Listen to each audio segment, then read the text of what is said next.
चुनाव लड़के देख लिया लोगों ने कि 3 राज्य में जीतने के बाद पूरे देश में मैसेज चला गया कि माननीय नरेंद्र मोदी जी के सामने कोई चेहरा टिक नहीं पाएगा। ये मैसेज अभी जो 5 राज्यों के चुनाव हुए वो दे दिया। और मज़े की बात आप देखिए कि ये लोग बात करते हैं और एनडीए काम कर रहा है। इस पीडीए का ये सब नारा दे रहे हैं। आप मध्य प्रदेश उठा के देखिए, सीएम डिप्टी सीएम, आप राजस्थान उठा के देखिए, सीएम और डिप्टी सीएम। यहाँ तो काम हो रहा है। जो सरकार की योजनाएं हैं देश और प्रदेश की, गरीबों के दरवाजे तक पहुँच रही हैं। तो जनता इधर रहेगी कि उधर रहेगी? ये लोग 17 हारे, 22 हारे, 19 हारे, 24 हारेंगे। ये लोग खाली हारने के लिए पैदा हो गए हैं। ये लोग जनता को धोखा दिए हैं। इस नाते जनता नकार दी है। किसी को बनाने चेहरा कोई काम आने वाला नहीं। 2024 एनडीए पूरी तरह 350 सीट जीत करके तीसरी बार माननीय नरेंद्र मोदी जी प्रधानमंत्री बनने जा रहे हैं। योगी जी उत्तर प्रदेश के मुख्यमंत्री माननीय योगी आदित्यनाथ जी, उनके नेतृत्व में उत्तर प्रदेश की 80 सीट हम लोग जीत करके हम लोग माननीय प्रधानमंत्री नरेंद्र मोदी जी को बनाने जा रहे हैं 2024। RSS पदाधिकारी ने जातिगत आधारित जनगणना का विरोध किया है, इस पर क्या कहना है? जनता ने तो नकार दिया 5 राज्यों में। 5 राज्यों में जनता ने नकार दिया। चिल्ला तो रही थी कांग्रेस।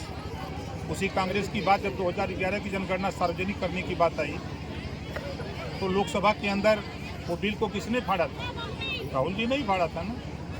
जब सत्ता में रहते हैं कहते हैं कि प्रदेश में सरकार नहीं थी, समाजवादी पार्टी, बहुजन समाज पार्टी, कांग्रेस की सरकार थी मिलीजुली केंद्र में ना। फिर इन लोगों ने जातिवाद जनगणना क्यों नहीं कराई?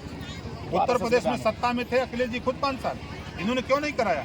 मायावती जी क्यों नहीं कराई? ये सत्ता में रहते हैं तो इनको दिखाई नहीं देता है। सत्ता से बेदखल होने के बाद इनको सारी चीज़ें याद आती हैं। क्या योगी जी के मंत्रिमंडल में जाने की किया है कोई आपकी? क्या जाएंगे? जिस दिन विस्तार होगा उस दिन चले जाएंगे। बातचीत हो गई है? वो तो पहले ही 2 साल पहले ही तय हो गया है।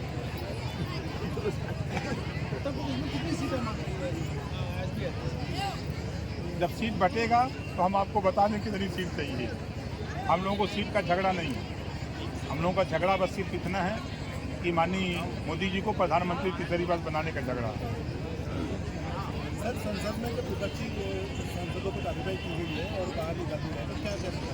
देखिए, संसद चर्चा की, जनता वोट दे के भेजी है तो जनता से जुड़े हुए मुद्दों पर चर्चा करो। आप एक समान अनिवार्य फ्री शिक्षा की चर्चा क्यों नहीं करते हो?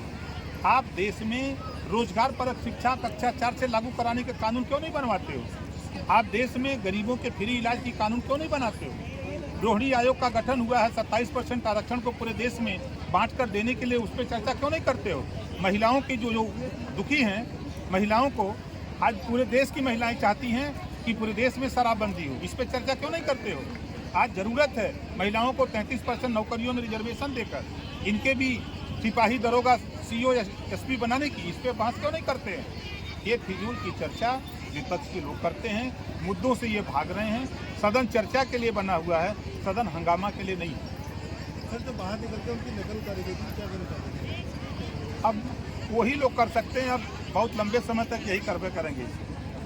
मंत्री जी, पहले आप योगी सरकार के मंत्री थे, उसके बाद में चुनाव आया, अब वापस क्या समाजवादी में चले गए, गठबंधन में शामिल हो गए आप, फिर चुनाव हार गई समाजवादी, उसके बाद फिर वापस आए। क्या आपकी ये रणनीति का हिस्सा था कि पहले उधर जाएंगे और सपा को हरवाएंगे और फिर वापस भाजपा में आ जाएंगे? यार देखो, 2 बार सपा ने कांग्रेस से समझौता किया, 2 बार बसपा से किया, आरएलडी से किया, निषाद पार्टी से किया, सुभाषपा से किया।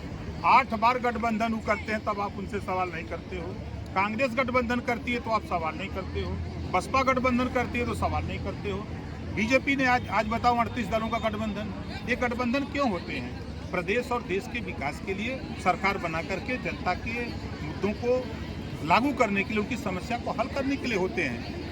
इस नाते गठबंधन। मेरा सवाल आपकी बात पर था। आप कह रहे थे 2 साल पहले तय हो गया था कि मंत्रिमंडल में शामिल होंगे, इसका मतलब चुनाव में सब सेट हो गया? नहीं, चुनाव के बाद जब मैं दिल्ली गया तो हमने पूर्वांचल में जहां हमारी ताकत है वहां 48 सीटें बीजेपी विधानसभा में हार गई, सपा जीत गई। जब हम उधर थे तो 48 जीत गई थी। इस नाते उधर बुलाया गया कि भाई राजभर जी उधर कहाँ चले गए, इधर आइए, साथ में रहिए और सरकार में चलिए, सरकार का विस्तार होगा, सरकार में रहिए, मिलजुल करके बात को आगे बढ़ाया जाए, जो गरीबों की योजनाएं हैं गरीबों तक पहुंचाई जाए। आज संभल में आप आए हैं तो क्या प्लानिंग है संभल में, क्या आप अपना कैंडिडेट देंगे या मांग करेंगे कि यहाँ आपको सीट मिल देखिए, जाएगी? ये महिलाओं के हक अधिकार के लिए जागरूक करने के लिए, इनको इनकी जो समस्या है लड़ने के लिए, इनमें से लीडरशिप हम पैदा करके इनको हम आगे बढ़ाना चाहते हैं। आप शायद हमको अंदाजा है कि संभल में पहली बार इतनी महिलाएं, भले संख्या कम हो, हम नहीं कहते कि यहाँ 5000 की भीड़ है, अगर ये 500 की ही संख्या है तो सिंगल अकेले महिलाएं आई हैं। इतना किसी पार्टी के पास हिम्मत नहीं है। इसके लिए हम अपर्णा जी को धन्यवाद देता हूं कि आपने गांव-गांव जाकर घर से महिलाओं को निकाल करके यहाँ मैदान तक लाना बहुत कठिन काम होता है। 2024 में शराबबंदी आपका मुद्दा होगा? बिल्कुल मुद्दा है। हम तो 21 साल से चिल्ला रहे हैं महाराज। योगी सरकार तो नई पॉलिसी लेके आ रही है शराब के लिए, तो आते रहे। अच्छा ये बताइए, नहीं कैसे ये तालमेल बताइए, बनेगा? मंदिर के लिए सारे लोग क्या कहते थे, कोर्ट ने आदेश दिया ना, मंदिर बन रहा, 22 को उद्घाटन है। उसी तरह महाराज आप बीमारी है तो उसको चिल्लाओ तो सही, लोग सुने तो सही, बताओ तो सही। एक मंदिर और तैयार है, आप बरसात के लिए जहाँ वो कोर्ट का मामला है और कोर्ट में मामला चल रहा है, जैसा फैसला होगा हमको आपको मानना पड़ेगा। मंत्री प्रहलाद जोशी का कहना है ये जो नकली उतारी है तो ये नाटक पार्टी है, ड्रामा पार्टी कहिए उसको हिंदी में। शहर शहर में जाके ये इस तरह की ये सब ड्रामा पार्टी वाले हैं, ये जनता को लूटने वाले लोग हैं, जनता को ठगने वाले लोग हैं। ईडी सीबीआई से डर रहे हैं, इस नाते गोल बना करके कि सोचने की सरकार बन जाए तो ईडी सीबीआई हमारे कुछ नहीं करेगी, लेकिन ये दीवा स्वप्न है। ठीक है, धन्यवाद।